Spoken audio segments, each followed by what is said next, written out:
안녕하십니까. 이번 강의에서는 세입세출 외 현금에 대해 알아보도록 하겠습니다. 세입세출 외 현금은 학교 회계 예산에 돈이 들어오는 것을 세입, 나가는 것을 세출이라고 할 때 이 학교 회계 예산의 세입세출과는 상관없는 그 외적인 돈들을 말하며 흔히 줄여서 세외라고 말합니다. 즉, 학교 회계 예산과는 상관없이 일시적으로 잠깐 보관을 해두었다가 지출시켜야 되는 돈들이 있는데 이러한 돈을 관리하는 것을 말하는 것입니다. 세외 역시 학교 회계 예산처럼 이를 관리하는 별도의 통장들이 있고 통장에 돈이 나갔다 들어오는 것을 K-에듀파인에 입력시켜주는 작업을 해주셔야 합니다. 세외는 나가야 될 돈을 잠깐 보관하는 것이기 때문에 반대로 말하면 들어온 돈은 반드시 나가야 합니다. 들어온 돈만큼 나가지 못하고 그 일부라도 세외에 남아있다는 것은 관리가 제대로 되고 있지 않다는 뜻입니다. 세외에 돈이 들어오는 것을 수납한다 라고 말하고 나가는 것을 반환한다 라고 말합니다. 수납한 돈을 전산에 반영하기 위해서는 돈이 들어온 해당 일자에 돈이 들어온 만큼 수입 일개표 결제를 맡아주시면 되고 반환을 했을 경우에는 해당 일자에 나간 돈만큼 반환 결의를 작성해 줌으로써 전산에 반영할 수 있습니다. 즉, 통장에 돈이 들어오고 나가면 날짜와 금액을 일치시켜 K-에듀파인에 입력해 주시면 됩니다. 단, 수납할 때는 날짜와 금액뿐 아니라 돈의 성격에 따라서 세외 종목까지 선택하여 수납해 주셔야 하는데요. 해당 돈이 시설 적립금인지, 4대 보험료인지, 세금인지 등을 확인하셔서 해당 종목으로 수납해 주시면 됩니다. 자세한 설명은 뒤에서 추가적으로 하도록 하겠습니다. 반환 결의를 작성하실 때는 같은 종목끼리만 묶어서 작성 가능합니다. 예를 들면 소득세로 수납했던 돈들은 모아서 다음 달 10일 이내 국세청에 세금 납부하면서 한꺼번에 지출하게 되는데 이 소득세라는 것은 인건비를 지급할 때마다 발생한 세금을 떼서 세외로 넣어두기 때문에 인건비를 언제 줬냐에 따라서 소득세가 세외에 들어온 날짜는 다를 수 있습니다. 하지만 그 종목이 같고 나가는 날이 같기 때문에 하나의 반환 결의로 작성 가능한 것입니다. 하지만 다음의 예시처럼 국민연금으로 수납한 돈이 있고 고용보험으로 수납한 돈이 있을 때는 보통 4대 보험료가 같은 날 자동이체가 되기 때문에 흔히 같은 날 돈 나갔으니까 반환 결의도 한 번만 작성해서 전산에 입력하면 되겠다라고 생각하실 수 있지만 한 건의 반환 결의에는 종목을 하나밖에 선택하실 수 없기 때문에 불가능합니다. 즉, 같은 날에 나간 돈이라고 할지라도 국민연금 종목으로 반환 결의 한 건, 고용보험 종목으로 반환 결의 한 건 이렇게 각각 올려주셔야 되는 것입니다. 또한 같은 종목이라 할지라도 나간 일자가 다르다면 반환 결의를 일자마다 따로 작성해 주셔야 합니다. 이렇게 입력시킨 돈과 실제 통장에 들어오고 나가는 돈이 매월 말일자로 일치하는지 확인하는 작업을 하는 것이 세입세출외 현금 출납검사입니다. 2월 7일 이내 실시해 주시면 되고 내부기한 결제를 득하여 보관합니다. 지금부터 K-에듀파인에서 수납과 반환을 어떻게 작업하면 되는지 알려드리도록 하겠습니다. K-에듀파인 화면입니다. 학교회계, 세외 현금관리, 수납관리 탭을 누르고 들어가시면 수납 등록 버튼을 확인하실 수 있는데요. 그 버튼을 누르고 들어오면 이 화면을 보실 수 있습니다. 여기에서 먼저 세외 종목 선택 버튼을 누릅니다. 그러면 위와 같은 화면이 나오는데요. 돈의 성격에 따라 여러 종목 중 해당하는 종목을 선택하여 주시면 되는데 먼저 학교에서 많이 사용하는 종목 위주로 어떤 종목들이 있는지부터 살펴보겠습니다. 먼저 퇴직 적립금입니다. 소속 근로자가 1년 이상 근로할 경우 퇴직금이 발생하게 되는데 퇴직금 명목으로 세외에 돈이 들어오면 퇴직 적립금으로 수납해 주시면 됩니다. 예시를 살펴보겠습니다. 기간제 교사의 경우 1년 이상 근무하고 퇴직할 때 학교에서 교육청에 공문을 보내 퇴직금을 신청하면 교육청에서 학교 세외계좌로 해당 금액을 입금해 줍니다. 그러면 그 금액만큼 퇴직 적립금으로 수납하셨다가 해당 근로자의 통장으로 반환해 주시면 됩니다. 전임 코치, 원어민 보조교사 등 학교에서 퇴직금을 직접 지급해야 하는 직종들도 있는데요. 이러한 직종의 경우 해당 근로자가 퇴직하지 않고 재계약을 하게 돼서 여러 회계 연도에 걸쳐 근무하게 되면 당해 학교 회계에 편성되어 있던 퇴직금 예산을 그대로 두는 게 아니라 학교 회계계좌에서 세외계좌로 매년 이체해 세외에 보관하고 있다가 이 근로자가 퇴직하게 되면 이렇게 모아놓은 돈들로 한꺼번에 지급하면 되는 것입니다. 이렇게 학교 회계에서 세외로 퇴직금을 이관시켜 놓을 때도 이 종목으로 수납하시면 됩니다. 이외 근로자에게 지급될 퇴직금 명목으로 들어온 돈들은 다 퇴직 적립금으로 수납하시면 됩니다. 다음은 시설 적립금입니다.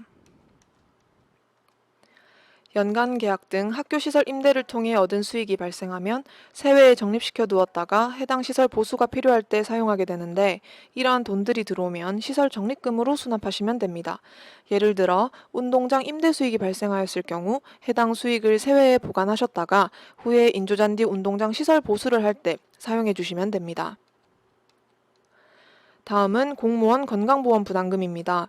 정규교원 또는 지방공무원의 건강보험료가 세외에 들어오면 이 종목으로 수납하시면 되고 학교의 경우 공무원 건강보험료는 본인 부담금과 기관 부담금 중 본인 부담금만 수납하고 반환하시면 되고 기관 부담금은 교육청에서 처리한다는 점을 참고하시기 바랍니다.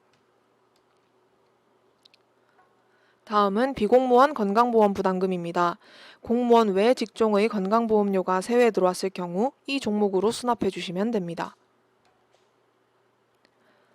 국민연금, 고용보험, 산재보험 역시 해당 보험료가 세외에 들어왔을 경우 해당 종목에 맞춰 선택하여 수납하여 주시면 됩니다. 다음은 소득세와 지방소득세입니다. 소득 종류에 따라 금액은 다르지만 매월 1일부터 말일까지 각종 소득세와 지방소득세를 공제하여 세외에 보관하였다가 다음 달 10일 이내 국세청에 신고하고 일괄 납부하게 됩니다.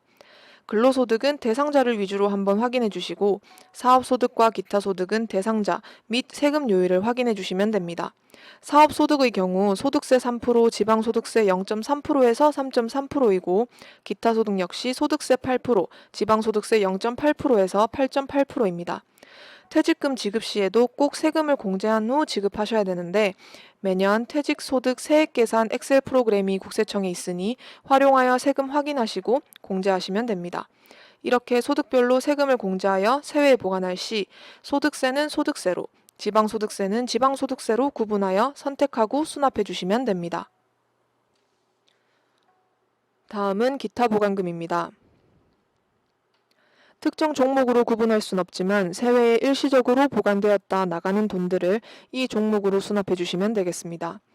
학교에서 자주 사용하는 기타 보관금 명목의 돈들을 살펴보자면 우선 학교 공통공제는 급여 공제금 중 급식비, 친목회비, 부장 친목회비, 교내 장학금 등에 해당하는 돈으로 급여 당일 세외에 들어오게 되는데 이때 기타 보관금으로 수납하여 주시면 됩니다. 무기계약직 교특의 교직원 공제비 역시 급여 당일 세외로 들어오게 되면 기타 보관금으로 수납하셨다가 다시 반환해 주시면 됩니다. 신규 원어민의 경우 첫 2개월 급여에서 30만 원씩 손해배상 담보금을 공제하여 세외에 보관하였다가 1년 계약이 만료되면 다시 원어민에게 돌려주게 되는데요. 이때도 기타 보관금으로 수납해 주시면 됩니다. 교원 성과상여금의 경우 교육청에서 학교 세외 계좌로 교부를 해주는데 이때도 기타 보관금으로 수납하시면 됩니다. 급여 별도 환수액이 발생할 경우 근로자에게 세외로 환수액을 받으시고 기타 보관금으로 수납하신 뒤 교육금고로 반환해 주시면 되겠습니다. 이외 각종 일시 보관 명목의 돈들은 기타 보관금으로 수납해 주시면 됩니다. 다음은 각종 성금입니다.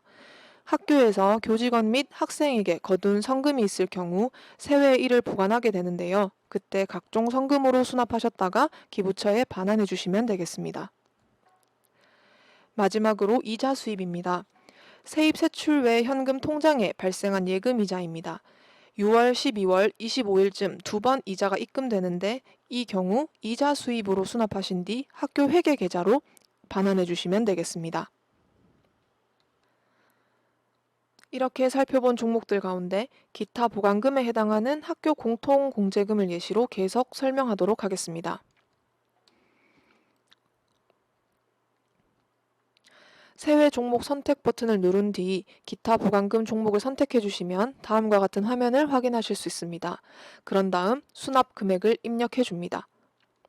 그리고 제목과 내용에 학교 공통 공제금이 어떻게 이루어져 있는지 적어주시면 되는데 이번의 경우 급식비 30만원, 부장 친목회비 20만원, 친목회비 20만원, 교내장학금 30만원, 합계 100만원으로 예시를 들어보겠습니다.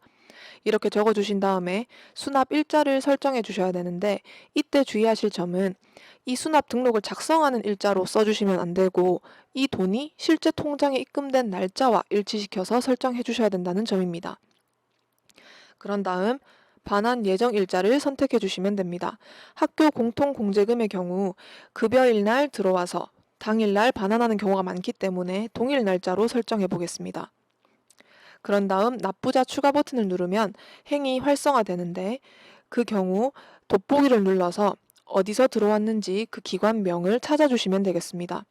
학교 공통공제금의 경우 교육청에서 급여를 지급하면서 돈이 들어오는 것이기 때문에 교육청으로 납부자를 선택하고 수납금액을 다시 한번 입력한 뒤 저장 버튼을 누르겠습니다. 이렇게 한다고 수납이 끝난 것이 아니라 결제를 올려주셔야 되는데요. 그 결제는 학교 회계, 세외 현금 관리, 세외 수입 일개표 탭을 누르고 들어오시면 이 화면을 보실 수 있습니다. 회계 연도와 수납 일자를 설정하신 다음 조회 버튼을 누르시면 다음과 같이 나타납니다. 그러면 해당 항목을 선택하신 뒤 결제 요청을 눌러주시고 진행 상태가 작성해서 결제가 완료되어 결제 완료로 표시되게 되면 수납이 완료된 것이라고 볼 수 있습니다. 이렇게 수납한 학교 공통공제금을 이번엔 반환해 보도록 하겠습니다. K-에듀파인 학교회계 세외 현금관리 반환관리 탭을 누르고 들어오시면 반환 등록 버튼이 보이실 겁니다. 해당 버튼을 누르고 들어오시면 이 화면이 보이실 텐데요. 반환 대상 선택 버튼을 눌러줍니다. 창이 뜨면 회계 연도와 수납 일자를 설정해 주시고 돋보기를 눌러 원가 통계 비목을 선택해 줍니다. 지금의 경우 기타 보강금으로 선택해 주시면 됩니다. 조회를 누르시면 해당 행이 보이실 겁니다. 체크하시고 확인을 눌러줍니다.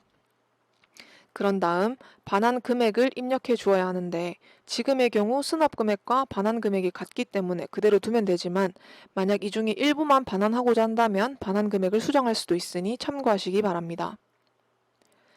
그런 다음 제목과 내용을 간단하게 써주시고 반환 결의 일자와 이체 요구 일자를 설정해 주셔야 합니다. 이때 주의하실 점은 아까와 마찬가지로 반환 결의를 작성하는 일자로 맞춰주시면 안 되고 통장에서 실제로 돈이 빠져나간 날로 설정해 주셔야 됩니다. 그런 다음 채권자 추가 버튼을 눌러 반환처를 설정해야 합니다. 지금의 경우 반환처가 4곳이기 때문에 4번을 눌러 4개의 행을 만듭니다. 그런 다음 돋보기 버튼을 눌러 반환처를 각각 선택해 줍니다. 급식비는 학교 회계 계좌로, 부장 친목회비는 부장 친목회 총무계좌로, 친목회비는 친목회 총무계좌로, 교내 장학금은 발전기금 계좌로 넣어야 하니 각각의 계좌를 선택해 주시고 반환 금액, 지급 구분, 반환 사유를 선택해 줍니다.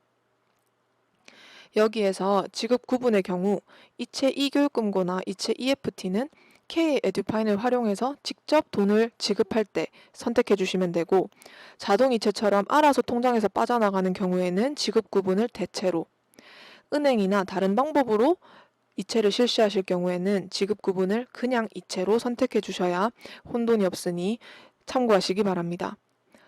지금은 K-에듀파인으로 바로 지급할 거기 때문에 이체 이교육금고를 선택하고 저장 버튼을 누른 뒤 계좌 검증을 시행해 줍니다. 빨간 글씨에서처럼 이체 이교육금고나 이체 EFT의 경우에만 실시해 주시면 되고 다 해주신 다음에 정상으로 나타난다면 결제 요청 버튼을 눌러주시면 됩니다. 아까 수납과 마찬가지로 이 결제가 완료됐다고 해서 돈이 지급됐다고 볼 수는 없습니다. K-에듀파인 학교회계 세외 현금관리 반환 명령 등록 탭으로 와주셔야 합니다. 결제가 완료되면 회계연도와 반환 결의 일자를 설정하시고 조회를 하실 경우 이렇게 확인하실 수 있습니다. 결제가 완료가 되지 않으면 여기에 나타나지 않으니 주의해 주시고요. 이 내용을 확인하신 다음 해당 항목을 체크하고 아래 내용의 빨간 별표를 확인해 주시면 됩니다. 출납원 설명, 반환 명령 일자, 이체 일자와 동일한지 확인해 주시고 지급 구분, 출금 계좌 번호까지 확인하시고 맞으신다면 저장을 눌러주시면 됩니다.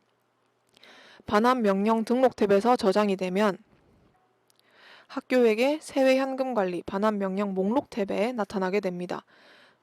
회계연도와 반환 명령 일자를 선택하신 다음 조회를 눌러주시면 아까 등록 탭에서 등록했던 행이 활성화가 됩니다. 여기서 마지막으로 한 번 더 확인을 해주시는데 내용이 만약에 잘못됐다 하시면 체크를 하신 다음 취소 버튼을 누르면 다시 반환 명령 등록 탭으로 가게 됩니다. 그래서 거기에서 다시 수정을 하시고 저장을 하시면 반환 명령 목록 탭에 수정된 사항이 반영되어 보이시게 됩니다. 이렇게 반환 명령 목록 탭에 나타내게 된 걸 확인하신 다음 출납원이 이체를 실행해주면 전자 이체 완료 여부가 N에서 Y로 바뀌게 됩니다. 하지만 이렇게 한다고 해서 전산에 이 반환 내용이 반영되는 것은 아닙니다. 이체는 완료가 되었을지 모르지만 전산에는 반환 내용이 반영되지 않은 상태입니다. 그렇기 때문에 반드시 체크하시고 금고 이체 확정을 누르셔서 확정 여부를 확정으로 바뀐 것을 확인해 주시고 마무리해 주셔야 합니다. 지금까지 세외 현금에 대하여 설명해 보았습니다. 수고하셨습니다.